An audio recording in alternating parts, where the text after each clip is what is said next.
You're listening to the AfterBuzz TV network, now the largest new media platform on the web, and your #1 source for after-show entertainment. Very good, Keith. Johnson.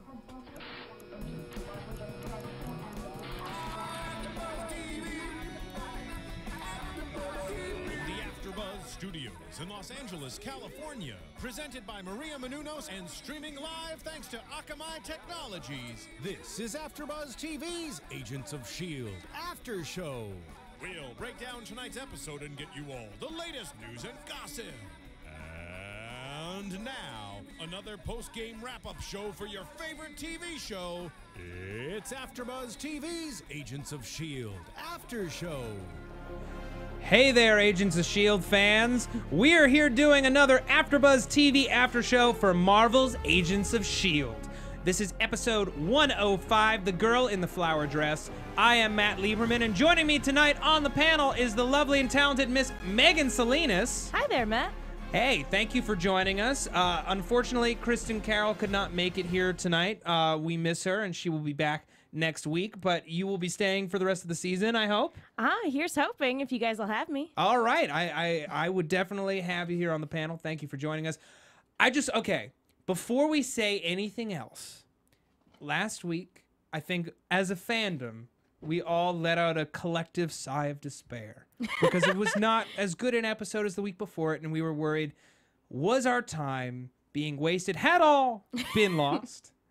But then this episode came tearing out of the gate and friggin' ruled and was just a step up on every single level. The performance, the writing, the effects, the mysteries ongoing for the rest of the season. I am so stoked about the quality of this episode and what it means for the future of Marvel's Agents of S.H.I.E.L.D. And there were fans who every week, they were like, I don't know, man. And I'm like, keep watching. It will get better. And then, Megan, tonight it got better, and it will never be the same.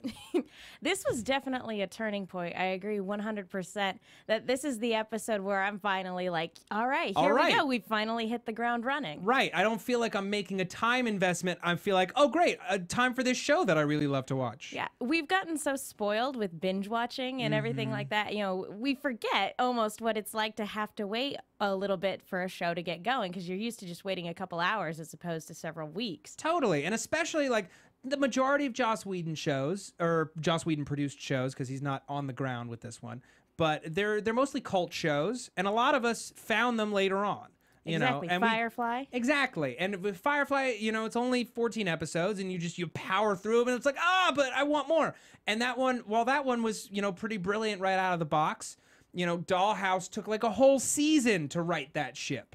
You know, like it finally, by the end of the first season, was pretty good. And then when season 2 kicked in, it was like, yeah, man. So, yeah, I think everybody's had that in the back of their, everybody who's stuck with it has had that in the back of their mind, waiting for like, okay, it's going to pay off. It's going to pay off. And when is it going to pay off? Right. And then, you know, when season 1 of Marvel's Agents of S.H.I.E.L.D. drops on Netflix sometime in the fall, and we have all those friends who've been like, I don't know, all year long, we can tell them just power through the first 4 episodes and you'll be good. And we can say that and recommend it with impunity and know how awesome it is. Because tonight showed the promise of the series that I want to watch. Yeah, again, this is, I'm actually getting really excited for what's to come this season. You're right. It doesn't feel like you're like investing in something that's going to pay off later. Right? Because you don't want to talk to friends about shows unless you're like, I can wholeheartedly recommend this to you without any reservations, and now I feel like I can. If it maintains the level of quality that we saw tonight, or, you know, God forbid exceeds it, you know, I can't wait to see what Jed Whedon and Marissa Tancharoen have in store for us. Now, we've spent 4 minutes gushing. Let's jump in. So we open in China on Chan, who's a street magician. Yeah. And he turns out to be a pyrokinetic. Now, last week on our show, Kristen talked about an interview with TV Line that Jeff Loeb, who is the chief creative officer of Marvel Television, gave with them, and he talked about 4 types of threats that S.H.I.E.L.D. would be dealing with we had aliens, we had technology, we had espionage, and we had the gifted. And there's been a lot of talk, especially online, about like, oh, are we going to have mutants in this? Oh, it sucks that they can't say mutants. Oh, they're definitely mutants. They're not mutants on this show because Fox owns the rights to X-Men. They are Unfortunately. gifted. They are gifted people. They're gifted people. And I thought that Chan's whole story was a fun commentary on supervillains and how like in the comics is like as soon as they like identify themselves, they like completely turn. That was like the one thing that didn't completely ring true to me was sort of in this episode was Chan's transformation. I wasn't really happy with that either. I mean, granted, it's still a really good episode, but yeah, he made the right turn into supervillainy really abruptly. Fast. Yeah, and you know, I love that the show kind of like they knew that, they saw it, and they're like, well, they gave him a name, and that's the most dangerous thing because suddenly when you get this supervillain name, even as lame as Scorch is, you know, he completely shifted. He's like, he saw the glory. He saw his name being written in the history books, you know, for doing great and terrible things. Yeah, because he started off as a really humble guy. You know, he's just a street performer. He's been in the same clutter department for 6 years. And he nearly burned it down. And he had that beautiful monologue at the top. I'm like watching it. I'm like, is this Agents of S.H.I.E.L.D? Because this is a great scene. You have to pierce a man's outer shell to see, you know, who he truly is. Totally. The one thing that was like super goofy though was like at the end of that scene, he gives this great monologue, and then she's like, close your eyes, and he closes his eyes, and then just like he opens them, and it's just dudes in like the cheap foil suits. I know it was like heat resistance clothing, but I was just like, what? And then the show got way better, and thankfully it didn't. I was worried again. I'm like, oh my God, is it? It kind of reminded me a little bit of E.T. when the astronaut totally comes out a little bit. I thought she was going to be a gifted person as well and was going to knock him out or was going to tase him or something like that. But yeah, well, you knew she was silly. bad news. You know, like she's speaking English. She's, you know, she's like super nice. And it's just like, there's no way she's good. You are trouble. Yeah, anyone who's nice is bad news. Like isn't that the rule? Like if you're a good person, you don't really trust other people, or like you're decent, but you don't go out of your way to like, let me come to your apartment and show me your fire, and maybe I'll sleep with you. That's not what happens. No, that's not what happens in the no. world. Instead, they're an agent of Centipede, and they totally knock you out and steal your platelets. Yeah, that's no good for anybody. Yeah.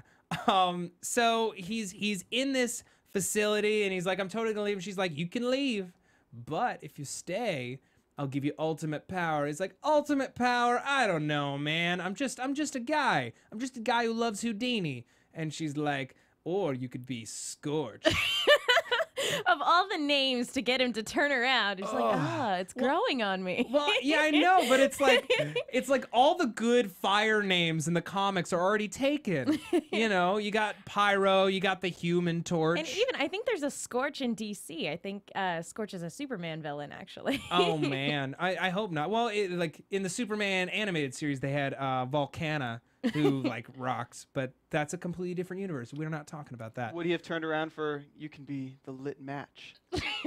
Stephen Lemieux, our engineer, you just keep your mouth shut. Not really, but like, I thought he was gonna go with Burning Man. We do on the Sleepy Hollow show. We do a pun jar. We are not doing it here. This is not Sleepy It's Hollow. a pun-free zone. Pun-free zone. This is we can have fun here, but let's not have too much fun. Well, we can have lots of fun because I had a lot of fun. Just not pun-related fun. It's true. So they injected him with the centipede serum that we saw in the pilot. Glad we brought that back and kind of deepened that mythology a bit.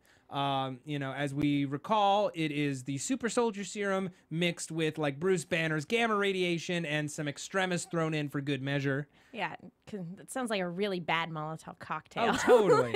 Really, well, now it's a Molotov cocktail because he lit it up with his fire blood. I actually just rewatched Iron Man 3 this weekend too, and so like having that fresh in my mind when this comes out is like, oh man, all of this is just not good. I know.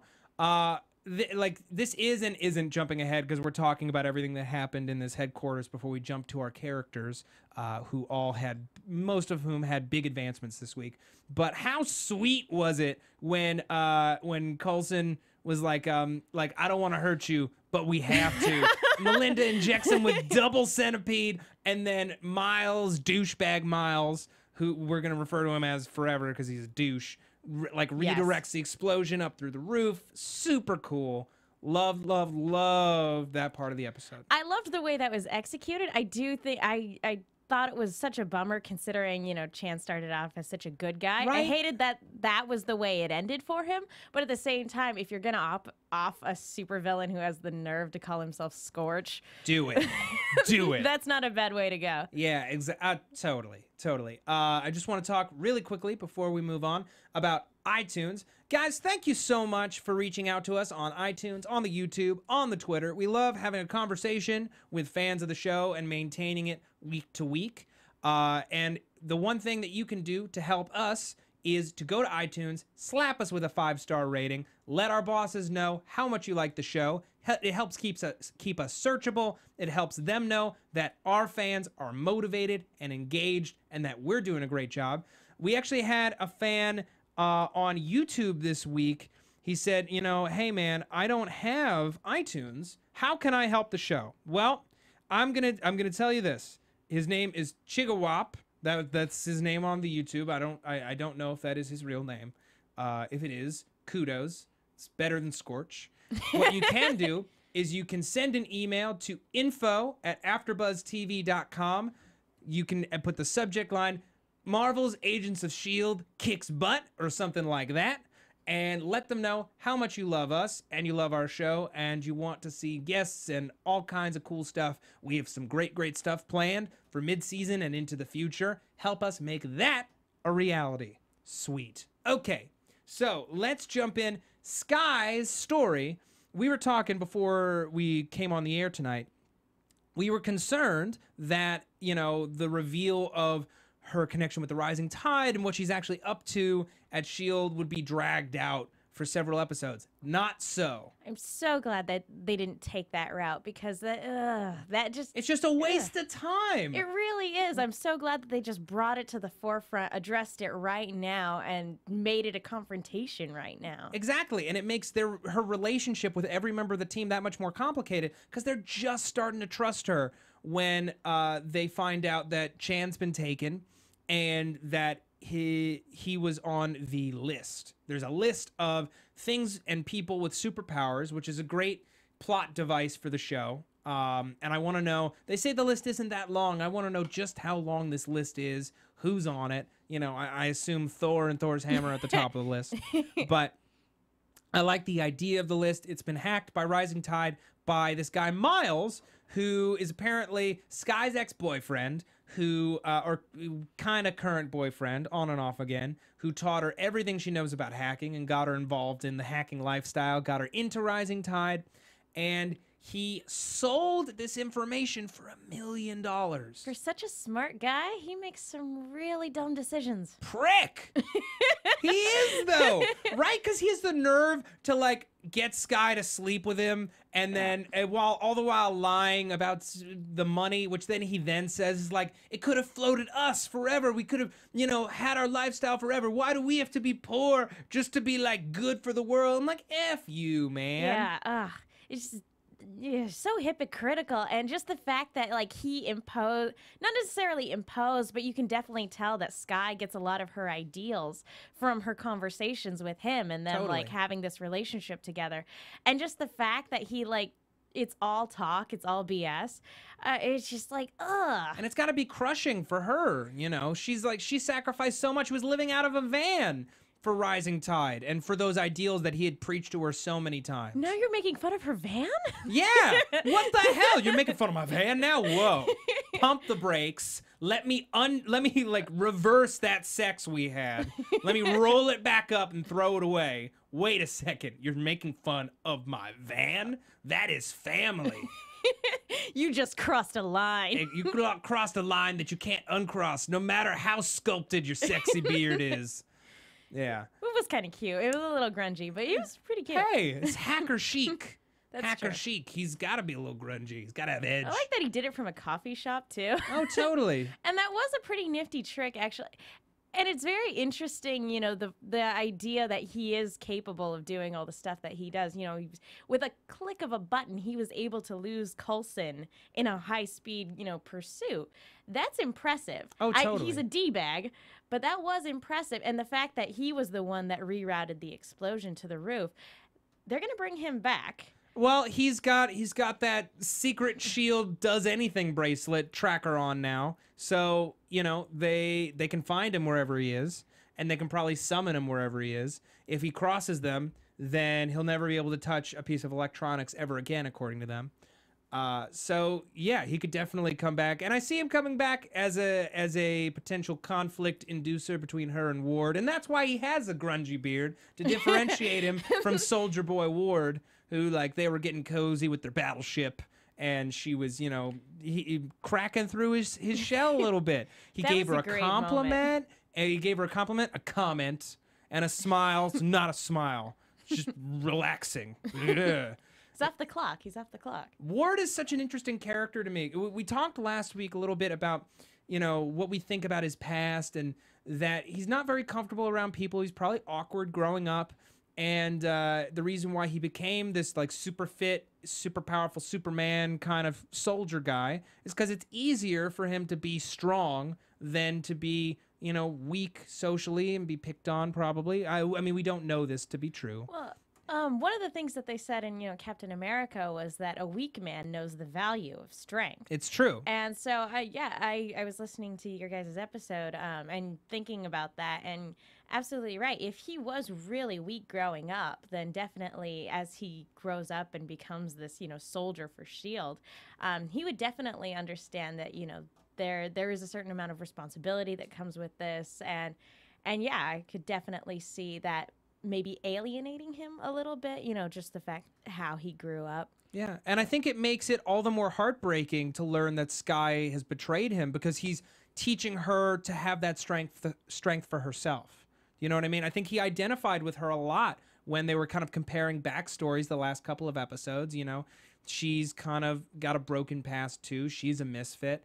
He's teaching her to be strong like him, and that's a responsibility. And the fact that she would so brazenly betray them and betray that trust, you know, is kind of a deal breaker.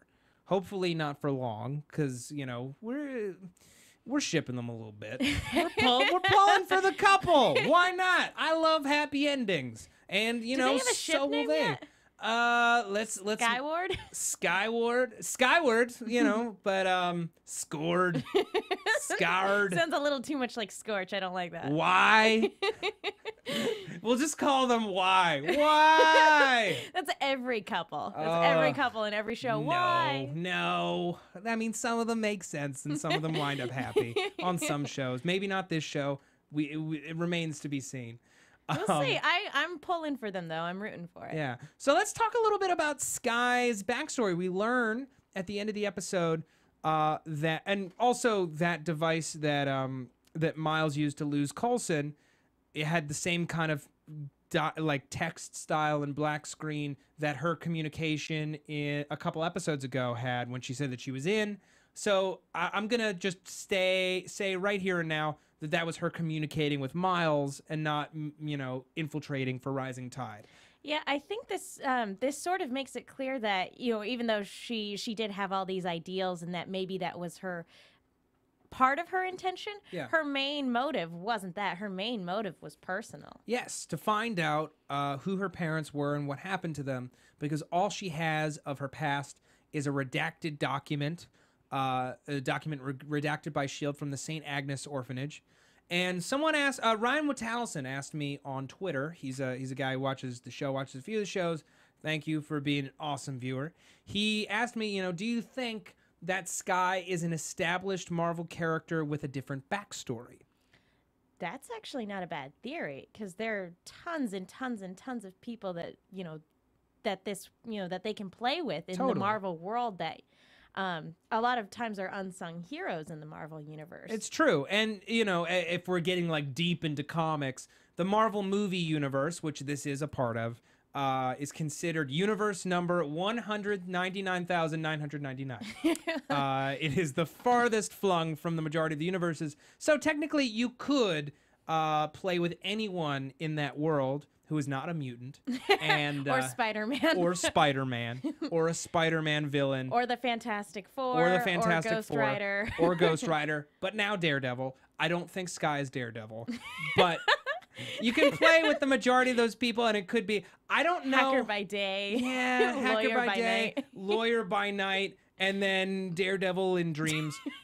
I don't think so. I don't know. I personally, I feel like Skye is an original creation, but I feel like one or more of her parents could be established Marvel Well, characters. it actually, to me, sounds very, just speaking of Spider-Man, sounds very familiar to, like, the Peter Parker story. Because Peter Parker's parents were actually agents of S.H.I.E.L.D. And, that's why he was raised by his aunt and uncle. There's a whole big How thing are there. they going to explain that in The Amazing Spider-Man if they can't say the word S.H.I.E.L.D.? Anyway, continue. They could just say spies. Yeah, they're just spies. They're just big No big spies. deal. They're just big spies. That's satisfying, right? No. Come on, Fox, Disney, work together. Exactly. Make something wonderful together. Well, they put Fantastic Four Tower in the New York skyline in Avengers, or am I remembering that wrong? No, they put Stark Tower in Amazing Spider-Man. Sorry, misremembered that. Now we got the facts straight. Well, when she said that, Coulson said, you might not like what you find, right? I feel like he knows where she came from, and that's probably why he picked her. That's definitely a possibility. Especially since he had such a gut feeling about her. Well, how much of that was really a gut feeling, and how Right? much of that was, I know exactly who you are, I know exactly what your background is, and I know exactly what you can do for us because of that. Yeah. I'm going to throw this out there knowing that it's not true. What if Coulson's Skye's father? What? What? Mind explosion. What a twist. I know. No, it's not going to be Coulson. No one thinks that it's, well, some people I probably think it's definitely Coulson. think that he's taking on like a father figure role for her, though. Absolutely. Yeah. But as far as him actually being her dad, I think that'd be a little too soap opera-y. Okay, this is a two-part question. Is Skye half Asian? I don't know how to answer that. I honestly don't know. I feel like she could be. Second part, do you think that it's Phil and Melinda's secret love child, and that's why she doesn't trust her on the bus? Because she hasn't seen her in years and blah, blah, blah. Not the truth. That is not what it is. Is that why Melinda's always one step ahead of her? She just knows exactly what she's going to do? No, it's because Melinda's awesome, and she's one step ahead of She everybody. is. And, again, don't want to get too sidetracked, but I just loved the moment when Skye is talking to Miles, and she opens the door, and Melinda's just standing She's there. like, where's my top? I can't find my... Here you go. Get dressed. Get dressed. You Just are a failure as a daughter. It's not what happened. She is not Melinda's daughter. So many issues. Because then the line, you won't want to find out. You might not want to find out about it. Well, Wouldn't make sense. She followed it up with, it can't possibly be worse than what I've imagined. Which And it's like, is- don't ever say that. No, but that was like so heartbreaking. Because like, if that's all the information you have about your parents, you assume that that they're like prisoners, that they're trapped, that they were killed by S.H.I.E.L.D. It explains her kind of irrational fear and hatred of them at the top of the Definitely. series. If that's all she's ever had to go on her entire life, and also, pairing up with this very sort of revolutionary-minded Miles. Totally. Who's totally not a good guy. And he's totally not sexy. Sellout. He's not sexy. He's a sellout is what he is. Yeah. But just, the fact Douchebag that you Miles. have this organization that is holding the truth about your past, and you're, this... I know. It's frustrating. But like, that's the thing. This episode, for me, cemented why Skye is an interesting character. It cemented why her relationship with Coulson is going to be interesting. It advanced her relationship with Ward and put it in way more interesting, less predictable territory. because now she's wearing one of the crazy, powerful, does anything bracelets too. So Does it just like set off an EMP or something? Coulson said it does anything we want it to do. So yes, it could send out an EMP. It could explode. It can generate a Wi-Fi signal if you needed to. It can give you directions. It can speak Spanish. It does anything that Universal S.H.I.E.L.D. wants it to do. translator. That'd be pretty cool. That would be pretty cool. It would be rad. But it's controlled by S.H.I.E.L.D. You can't control it. No, you that's can't. yeah. That'd be a That's the gift, catch. There's not always a gonna be a curse. catch. So they're keeping her on the team, but they're giving her a short leash. So that's all fine and dandy and great. Any other thoughts on Skye this week? Well, she's going to have to spend, probably the rest of the season trying to rebuild that trust that was established and then, subsequently destroyed in this episode. Yeah. And so I think I think we're going to be seeing Ward giving her the cold shoulder, and she's going to have to work in order to reestablish that trust. Totally. 'Cause I think this team really means something to her now. It didn't before. It does now. It does now because they help people. They save people. They're a force for good. And yeah, she and Ward are not going to be flirting anytime soon. He's not going to be into it. He's going to go back inside Robot S.H.I.E.L.D. He's going to put the helmet on. That's the air pressurizing inside Robot S.H.I.E.L.D. The only people who seem to really continue to trust her or like want to trust her were Fitzsimmons, who, while they didn't get a ton to do this week, I felt like the rough edges have been shaved off of their characters. Because one of the problems that I've had is, like, at times everyone on the team has been kind of bumbling, and I want them to be great. And they were great. They were serious. They were like all about the business, but still funny this week. It's not like they completely changed who they were, but they, were in their element to a great degree. And I liked them in a way that I haven't yet. The team is definitely functioning more like a team, like a well-oiled machine than it has in previous episodes where you're right, they're just kind of bumbling around and trying to figure out what to do and panicking on occasion. There's no the van gets pushed off the road moment, which I hated. I was just like, they should get out of the van. Anyway, that's last week's episode. We're going to forget that it ever happened. Except for like the cool eye stuff. But we're going to forget the first half of last week's episode ever happened. Okay.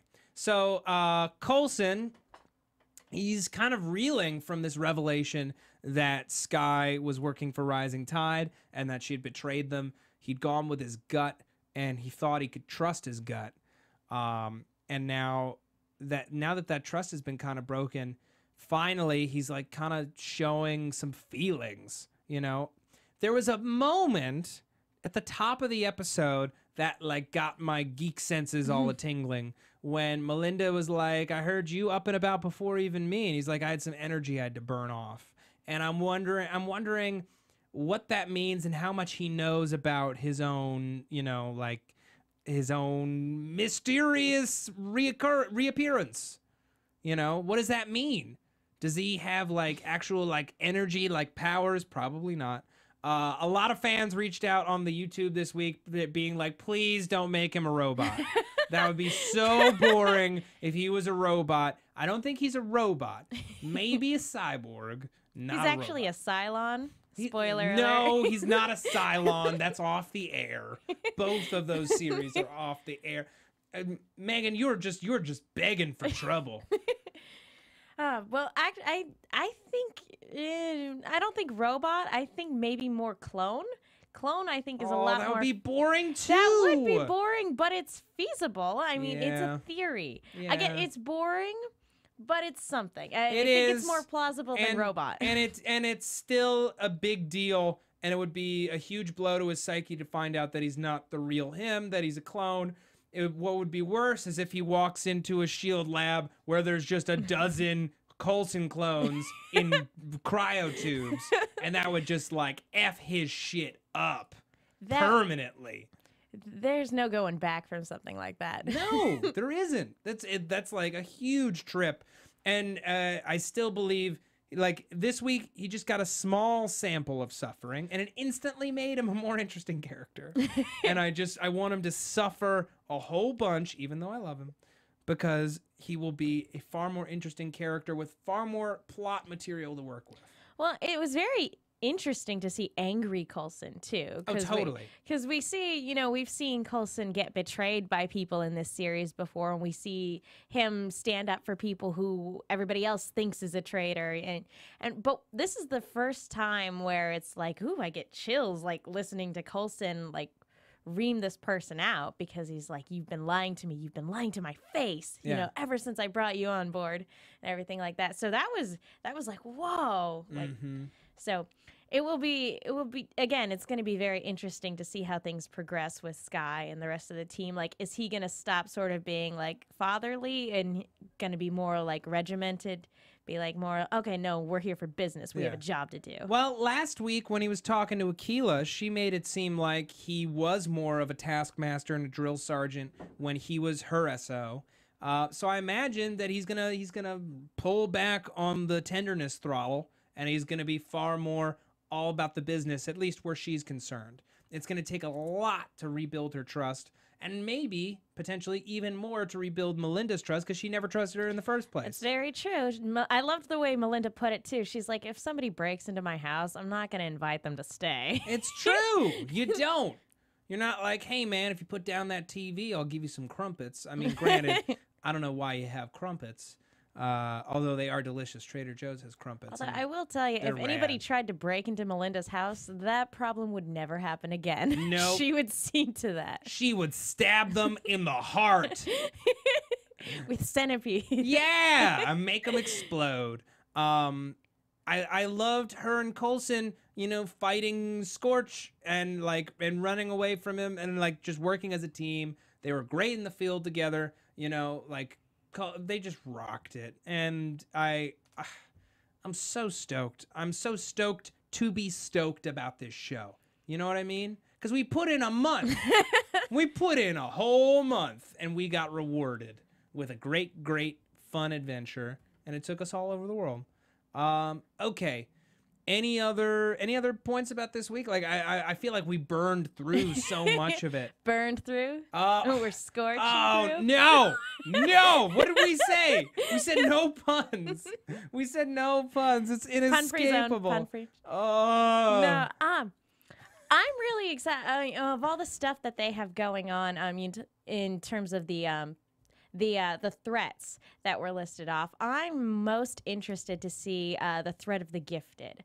That was the thing that intrigued me about the first episode. That's what really drew me in this time. Because I know, granted, it's not necessarily fair, but the whole big thing about this series, when they were promoting it was, not all heroes are super. And so I wanted to see a group of people taking on these problems that superheroes would have to take on and having to work together as a team to overcome those obstacles. And I feel, without powers. And I feel like this is, the sort of episode that we're really getting that. And so that's what I want to see this team do. I want to see this team overcome superhero powers, but together. Totally. And it's the one thing that this show has that no other show can have. Are people with superpowers dealing with superheroes in a world where superheroes exist but can't be around all the time. In this chronology, Iron Man has already hung up the suit and blown it up. Blown up all the suits. Blown up all the suits. Captain America's busy. Winter Soldier. In DC. Oh, man. They just released a new poster for it today. No way. Yeah, it's pretty cool. How's it look? It's cool. Like, I want to see a trailer already. We'll probably get it at or after Thor the Dark World. We'll probably get it at Thor. That's at least I've got my fingers crossed. How many weeks away are we? It's early November. It's like 3 weeks, 3 weeks? Something like that, yeah. That's going to be cool. Right, Steve? Great. Do you like it, Thor? It won't be Thorable. And this is why we don't let Steve talk. I can't escape it. I can't. What am I going to do with you people? You lovely, lovely people talking about Agents of S.H.I.E.L.D. All right, I think it's time we go to predictions. And now, your AfterBuzz TV predictions. Okay, so we saw in the scenes from next week A couple of things. Looks like it will be a more Fitzsimmons-centric adventure, which is great because we need some fleshing out for those two. We do, and I think as much fun as it is to say Fitzsimmons, it will be nice. It would be nice for them to get their own sort of distinguishable. Sure. I know. That's the problem with being named as a unit, is they don't really stand out from each other yet. And I think next week we're going to see, different sides of them and what it's like when they're apart. We saw a quick flash of a Chitauri helm, which brings me back to the alien scrawl last week. I thought it was Chitauri.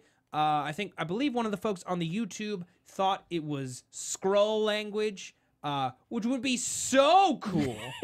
Which would be so rad, but I distinctly recall Kevin Feige saying that it's too early in their grand scheme of Marvel Entertainment to roll out Skrulls, or at least it was for Avengers. I don't remember the exact quote. If someone finds it, tweet it at me and I'll tweet it out to everybody. Maybe after Phase 2?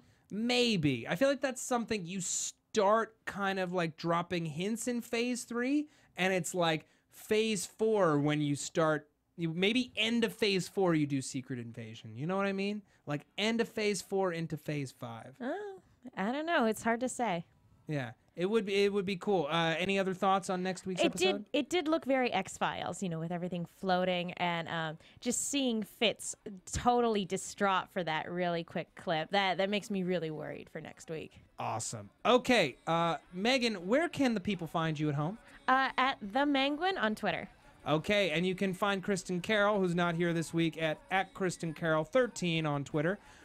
You can find me on Twitter at Matt Lieberman. That's MattLieberman. You can also find me here on AfterBuzz TV on the Sons of Anarchy and Sleepy Hollow after shows. Are you on any other shows right now, Matt? No, but check out The Walking Dead one. The Walking Dead one's awesome. Okay, great. Thank you guys so much, and we will see you in 2 weeks.